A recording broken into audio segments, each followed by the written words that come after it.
I don't know that I can believe anything that Monica says. Like any recollection of a story, I can't believe it.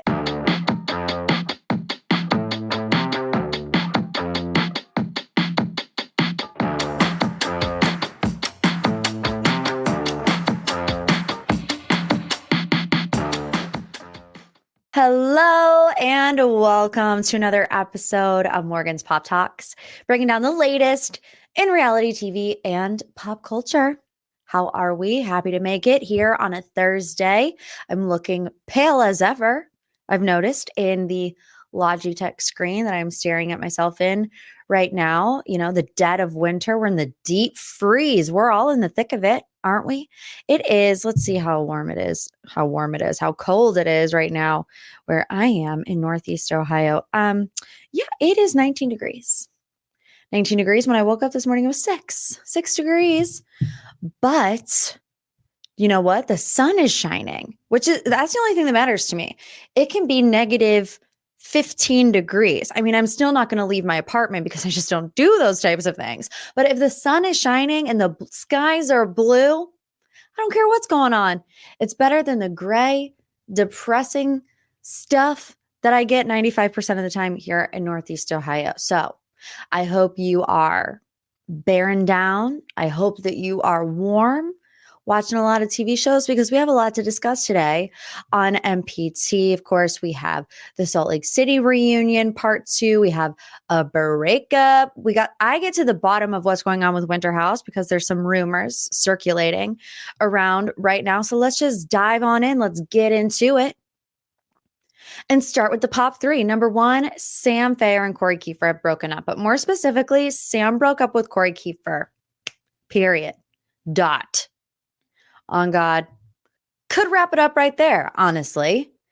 Did we expect this? Yes. Did we see this coming? Also, yes. I don't think anybody was surprised when Sam made this announcement on the Not Skinny But Not Fat podcast with Amanda Hirsch. We're going to break down all the juiciest details, in my opinion. But she said she broke up with Corey before the Winter House reunion aired and just before the holidays. So there was a couple problems in the relationship, according to Sam. One being she really had a hard time watching back what happened on Winter House, and Corey didn't give her any indication of what she was going to be watching back. So like the baby birding and Jordan crying over him and him saying things like, you know, I'm going to try to push the boundaries in his confessional. She was not mentally prepared for all of that. The only thing that he told her was like, look, I didn't hook up with anybody, so all is good. But obviously you would still want the heads up, I think, in that type of situation. So that was strike number 1, right? Red flag number 1. Strike number 2, she said he didn't say I love you to her. So I'm going to read the quote. She said, I said I love you to him and he never said it to me. He didn't say it back when I said it to him. And he never said it to me for the rest of the relationship. And that was a big problem for me. I was like, I think I need to get out. It's becoming clear. And I'm sorry that I always get distracted, but I can always see the Amazon delivery man walk past my window right in the middle of recording the podcast episode. So I'm wondering if I'm getting a package for my wedding. I'm probably not. But anyways, she says, I didn't break up with him because I don't love him. I broke up with him because he doesn't love me. When I ended it, he was shocked. So I posted about this earlier in the week. It's a resurfaced interview clip from Side Piece, who's on this podcast network. So you can go back and listen to it. But Corey said he did say, I love you to Sam. Watch that clip. And you and I and everyone around, we're having a come to Jesus, can agree that Corey never said that to Sam. Like, all you have to do is watch the interview clip and see how it takes him 3 minutes to answer a question that should be a yes or no question to tell that he never said it to her. Okay. And like, there's been some DM conversations that I can tell you. I'm not going to tell you like who or what was said, but he didn't say that to her. Okay. He was like, yes, but I only say it to my mom, my dad, my sister. Yes, but I'm really bad at saying it. Yes, but I used to say it a lot, but now I don't say it a lot because I didn't actually love those girls and I left them heartbroken. But and Melissa's like, did you say it? And he's like, Yes. I mean, just squirming around, so uncomfortable. So I feel like Sam wouldn't lie about something like that. And he just looked way too uncomfortable to believe that side of the story. I do have to say in the podcast episode, I do still think that Sam holds some resentment for the women involved in the situation, Malia and Jordan both. When I just don't think it's fair to blame either of them, because she says there was still blatant lies. Nobody told me that Malia, the first episode, said she wanted to hook up with Corey. Nobody said that Jordan went to his room and was crying. And I know that we have had Malia on the show and we've talked about this, but regardless of whether or not I interviewed Malia, Winter House is about sorry, there goes Amazon man again. Winter House is about a house of singles. And that is so obvious, right? The only people that were in a relationship then were Amanda and Kyle. Everybody else was single. It's a hookup house. So if she's still upset about things that happened on the first episode, it's because I think primarily everybody walked into that house and they were sizing each other up. Danielle did it. Katie did it, Schwartz did it. Everybody was doing it. And whose responsibility is it to say, hey, there is another girl involved? It's Corey's responsibility and Corey's responsibility only. Now, I will say that it's easier said than done to have that mentality. Sam is 24, and I'm not saying that in a condescending way. I'm just saying that I remember when I was 24 and, going through similar relationship stuff because guys aren't ready to settle down and girls are always on the prowl. And you do want to blame everybody involved. But, I think that 99% of the blame here needs to go to Corey, but I do understand that it still hurts. I think it would hurt anybody. And a third red flag, if you will, a third strike was, she said, while Corey was doing these confessionals for Winter House, he would come to my apartment in New York. So he would be at my apartment in New York.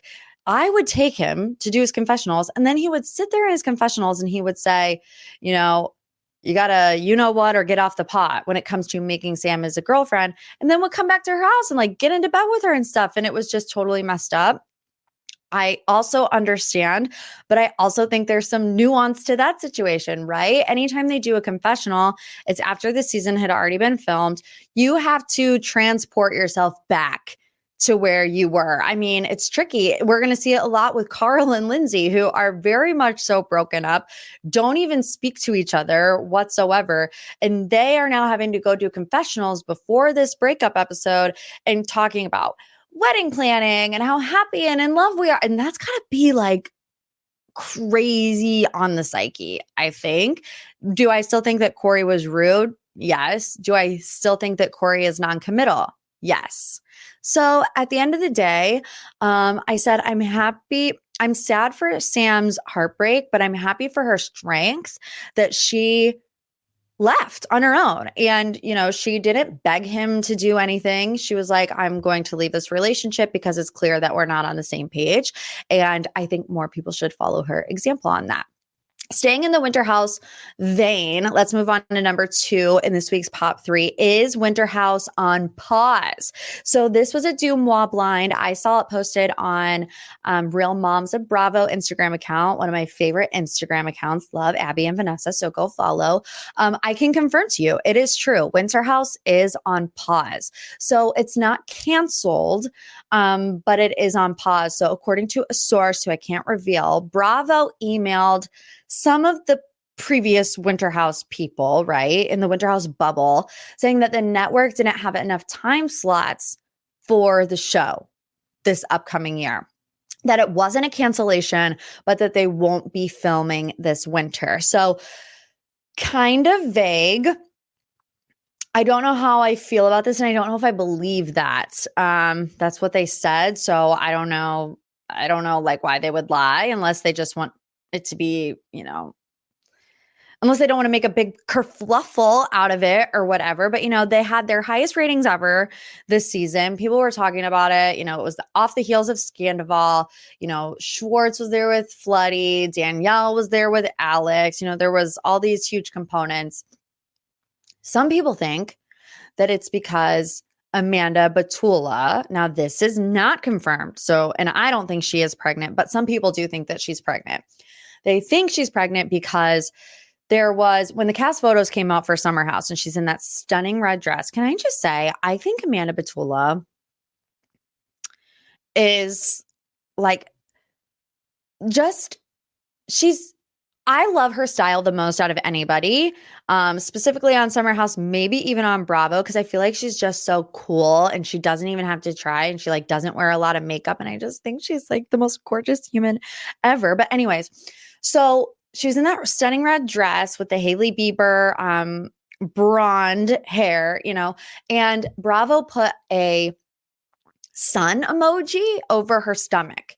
And people were like, what? That's weird. And like, yeah, it is weird. People are obviously going to assume, especially because if you watch the last season of Winter House, that's one of their storylines between Kyle and Amanda. If you look at the bios for this upcoming season of Summer House, it's talking about how Amanda wants to, have a baby, move to the suburbs. Kyle doesn't know if he's ready for that.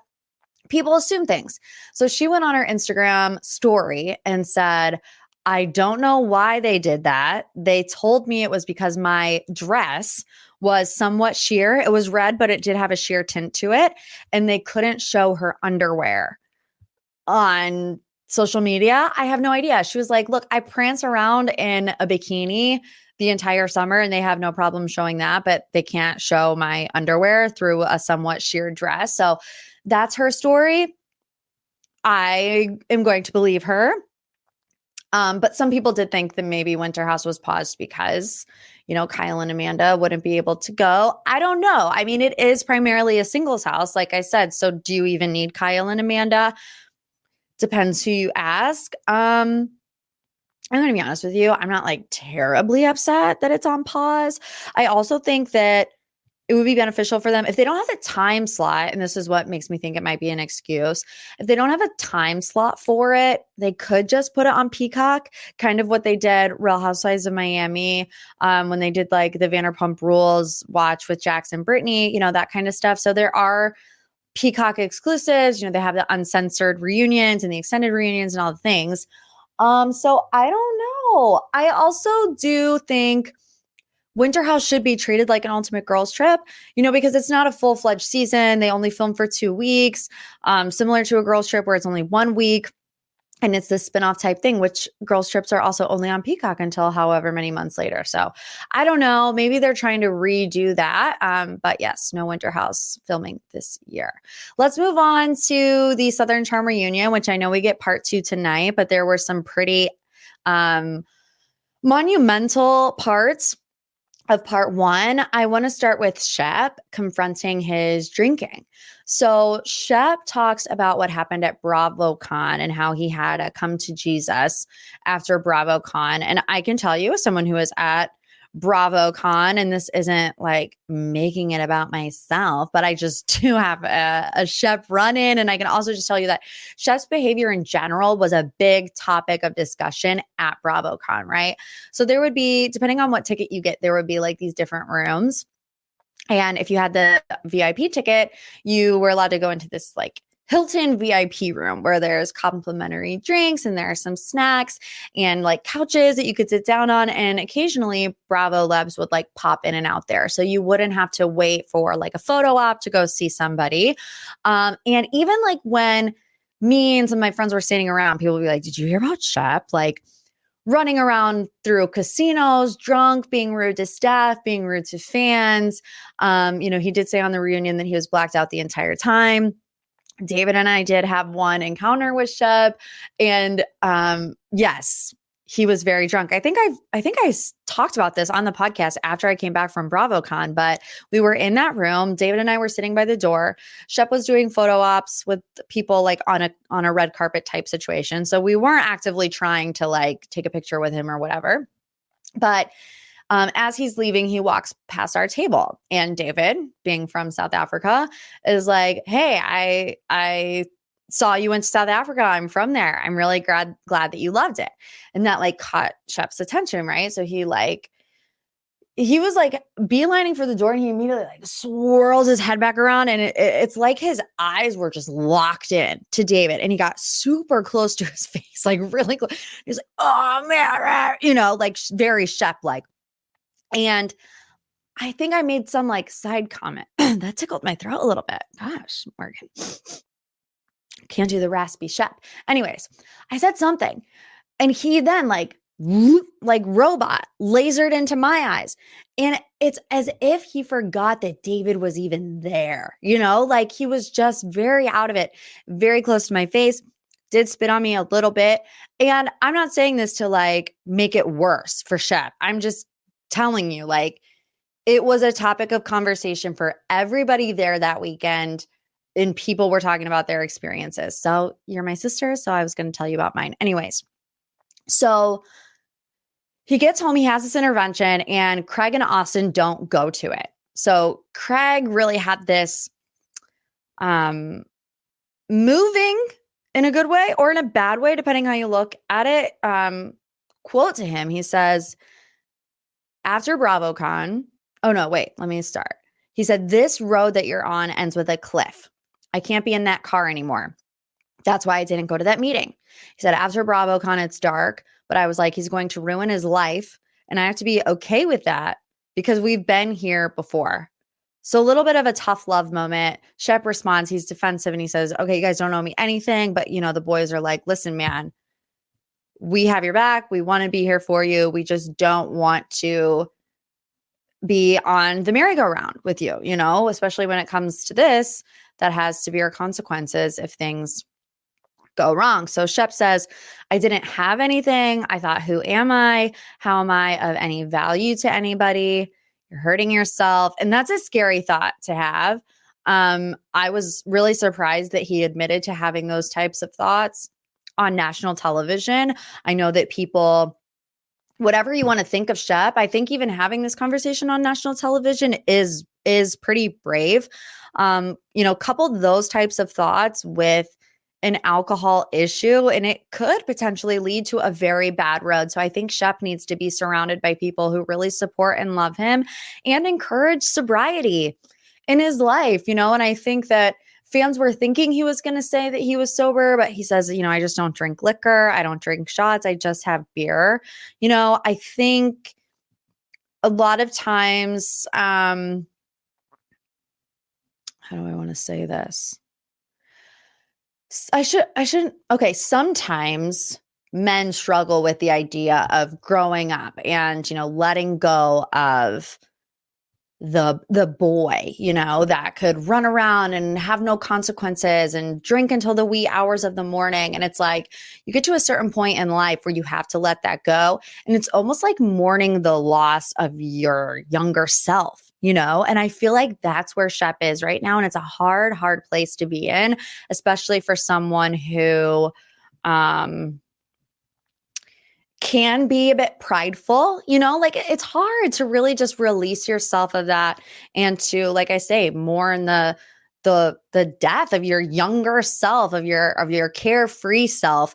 But I think that's where Shep is right now. It's not the same in your 40s as it is when you're 21 years old. And I think sometimes it can be hard for people to come to grips with that. Craig, I think you can really tell, has made some positive changes in his life. And I don't think it would be fair to put the responsibility of Shep on Craig. But I feel like if Craig can be a positive influence to Shep in that regard, I think it is a positive thing. So I'm going to leave it there with Shep. I'm going to talk about Taylor now because Taylor drops a bomb about Olivia and Thomas Ravenel. 10 years ago, Olivia and Thomas hooked up. And Taylor was saying it in reference to, her kiss with Austin. She was like, forgive as you would like to be forgiven. And Olivia's like, go ahead and say it. You're chomping at the bit. Obviously, Olivia already knew where she was going with that. And then Taylor comes out and says, Olivia and Thomas. Now, I'm like, are we really sitting here talking about how Olivia made a bad decision when she was 20 years old, 10 years ago, and not the fact that Thomas Ravenel made this decision when he was 50? Like, We know that he's no longer on Bravo for a reason, but it is like clockwork on Southern Charm that the guys get off scot-free. I mean, even Whitney, who went around showing a photo of Taylor.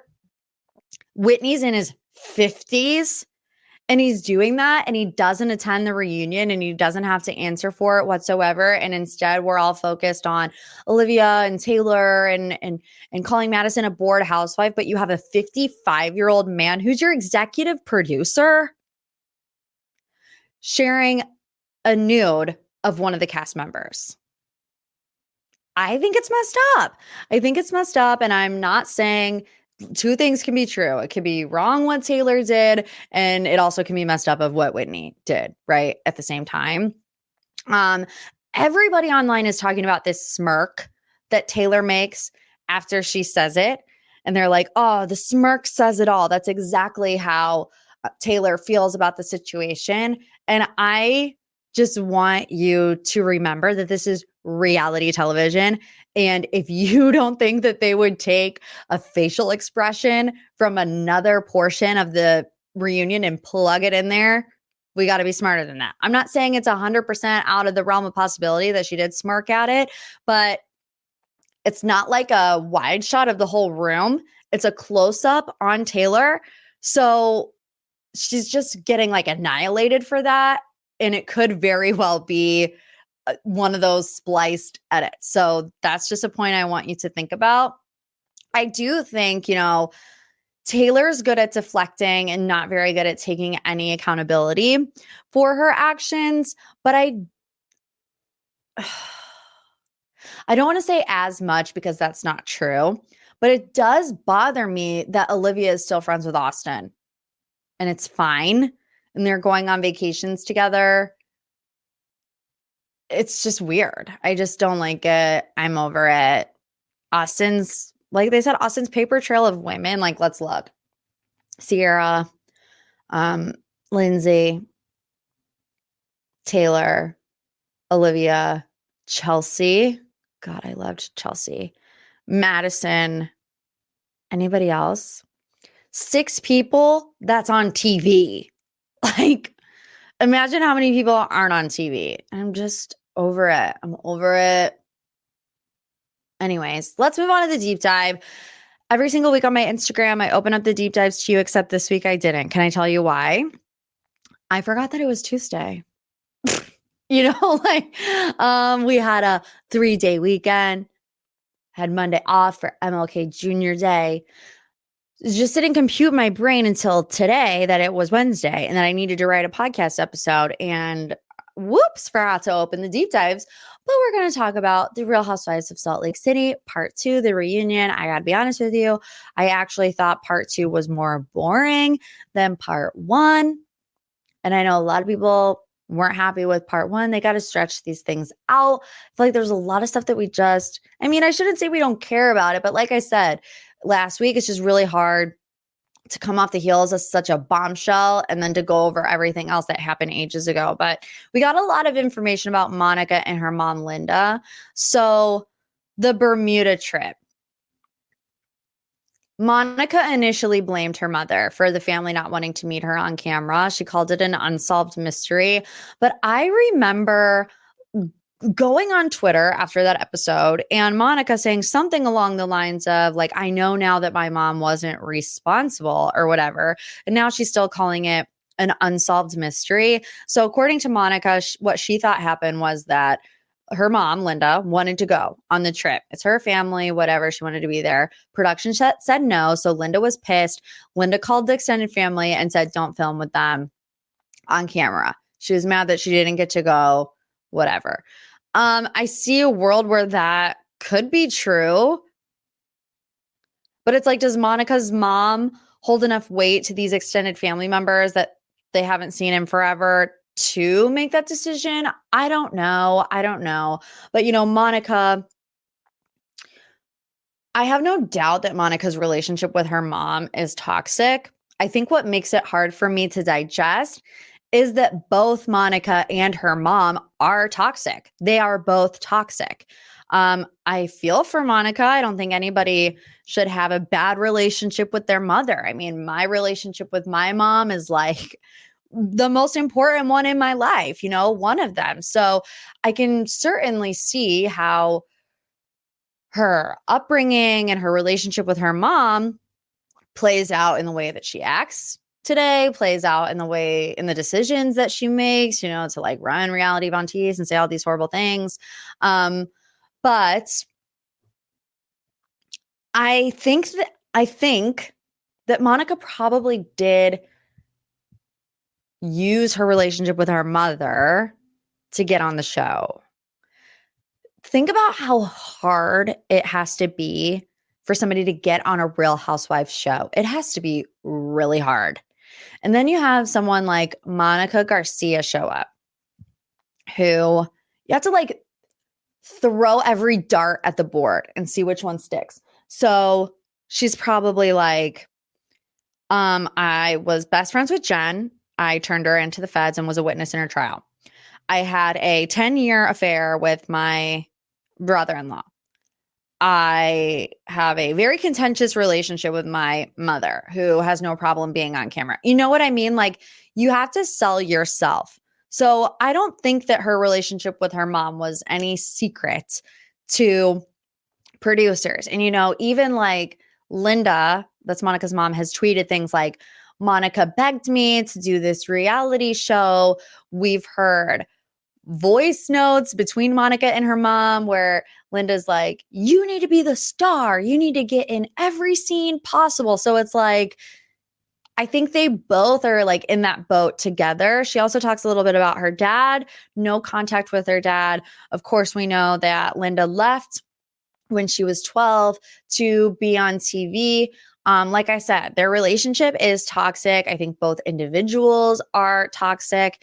And, Monica says, after I came home from my audition, I thought I blew it. I thought there was no chance of me being on the Real Housewives of Salt Lake City. I was crying, and my mom prays, Lord, if it's not Monica, let it be me instead. And I saw Jeff Lewis say this right before I jumped on here, and I'm mad that I did see it, but I was also thinking the same thing. I don't know that I can believe anything that Monica says. Like, any recollection of a story, I can't believe it. And, he said these stories can be exaggerated, which I think is probably true.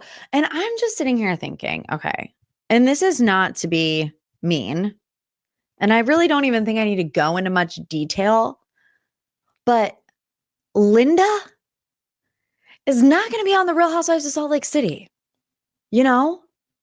She's just not. So I don't know why she would say that. They talk about Greek Easter when Monica fell down the stairs. Now, we didn't see this in the show, but we heard a lot about it on social media.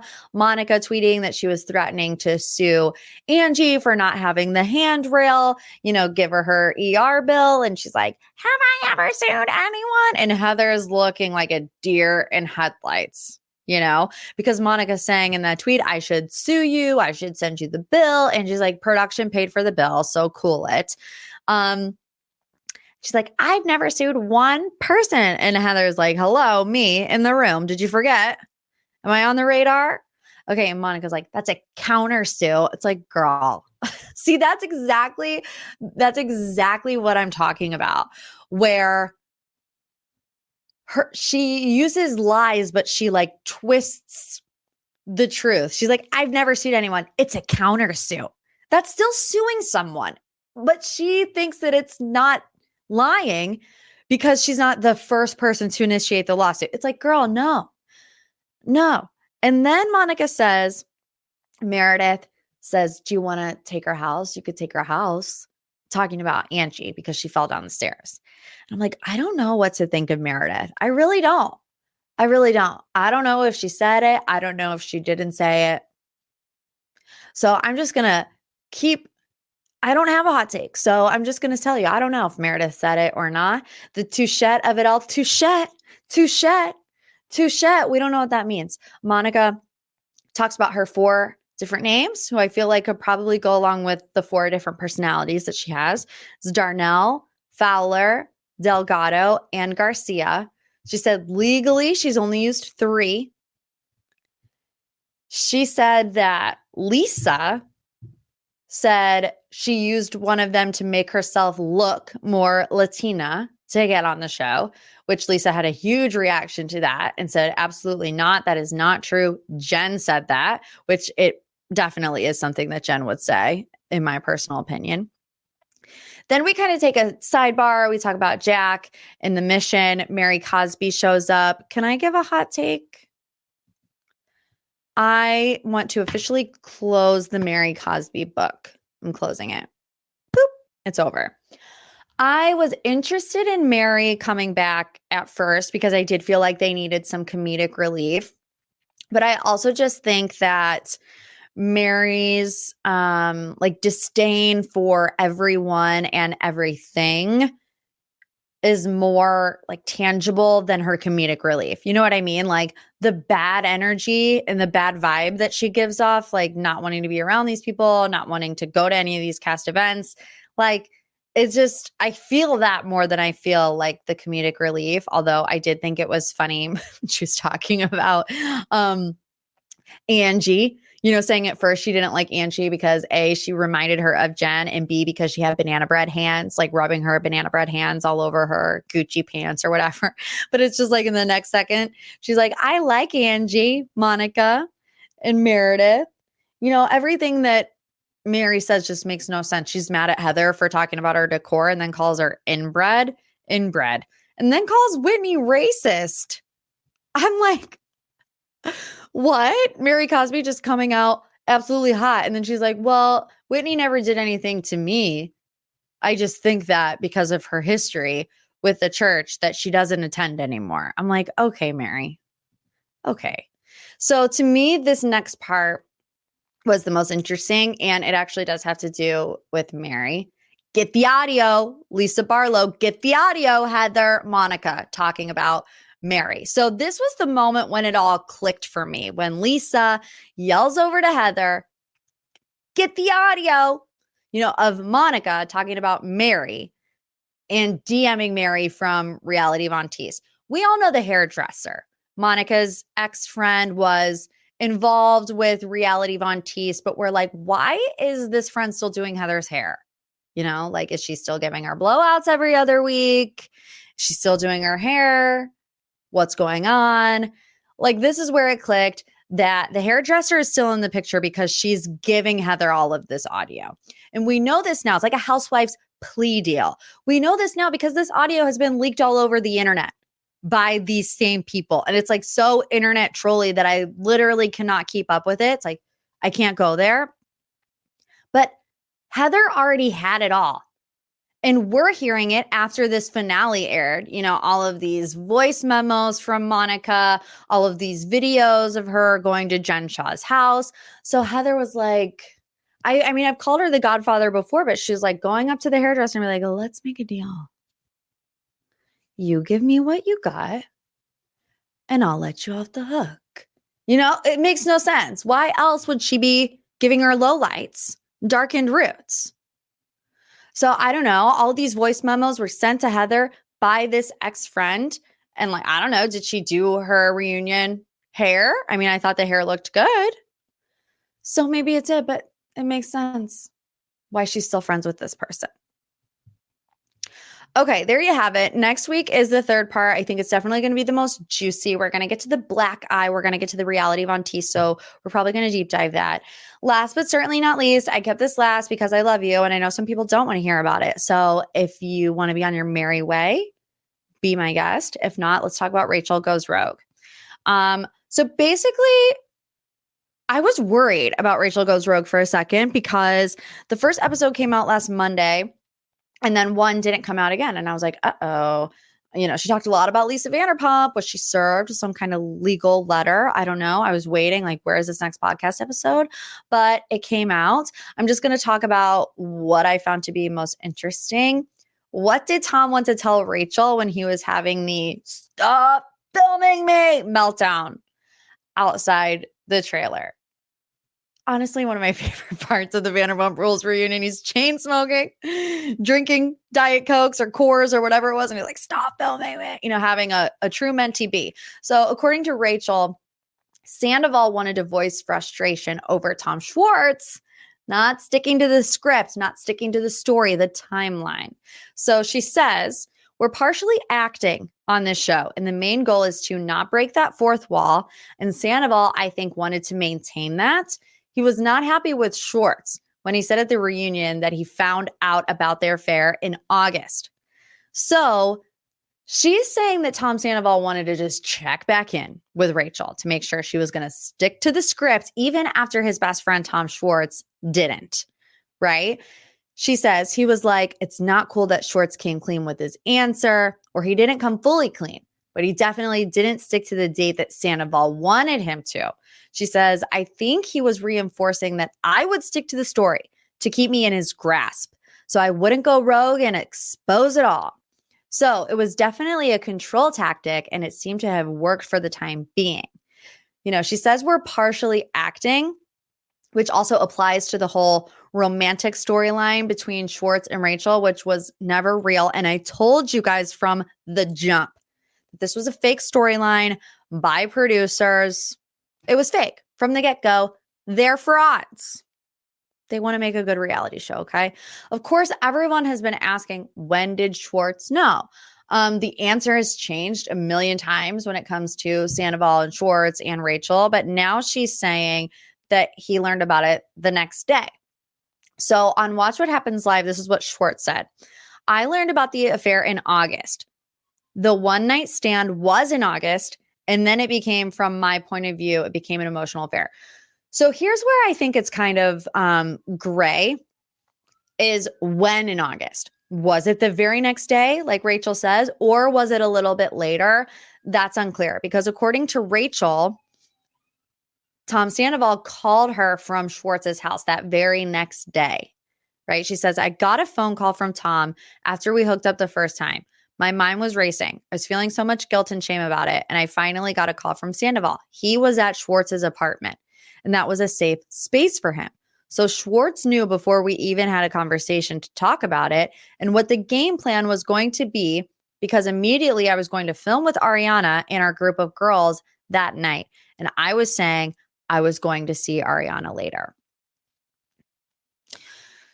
So she goes on to say, that the three of them continued to get close because Schwartz knew what was going on between her and Sandoval. Sandoval was also facilitating the storyline between her and Schwartz. She said she didn't know if it was ever, Sandoval didn't ever come out and say this is a good decoy, but she looks back and wonders if that's the case, because the first time that she and Schwartz kissed, right, at that little table in Mexico, she was like, that was definitely set up by producers. There were light stands on the table. It was just one of those things. Then when they kissed the second time, she said Sandoval army crawled over to them and handed them beers, like a congratulatory beer for them kissing on camera to make a juicy show. Like, that's what they're here for, right? And then after that, producers went up to Raquel and was like, hey, do you want to have a glamping trip for your birthday? So she felt like she was being rewarded for going along with these storylines. I've been trying to tell you. Now, I will say I put not most of the blame, because it's not like she touched lips with Rachel or Schwartz, but I was putting most of the blame on Sheena for facilitating this fake storyline, because I told you, I feel like I tell you every time we talk about this, but I told you, she was really worried about her job. She thought Vanderpump Rules was going to get canceled. The fact that she was like standing there with Rachel the whole entire time, really like championing Schwartz and Raquel, now knowing that the whole entire thing was fake. You think Sheena didn't know that Raquel didn't really like Schwartz and vice versa? No, she knew. She knew, Sheena. She knew. Okay. That's all I have for you. Wow. I didn't expect to talk that long. I had a lot to get off my chest. So what do we have going on this week? We have Salt Lake City finale. We have the Southern Charm finale. Is that it? I don't know, but I'll keep you updated. So make sure you're subscribed to the Patreon for extra pop and pop of batch. Episodes come out on Friday. You can subscribe in the show notes below. Leave a review, a little 5-star boop boop. If not, I'm out of here. And as always, love you like a sis.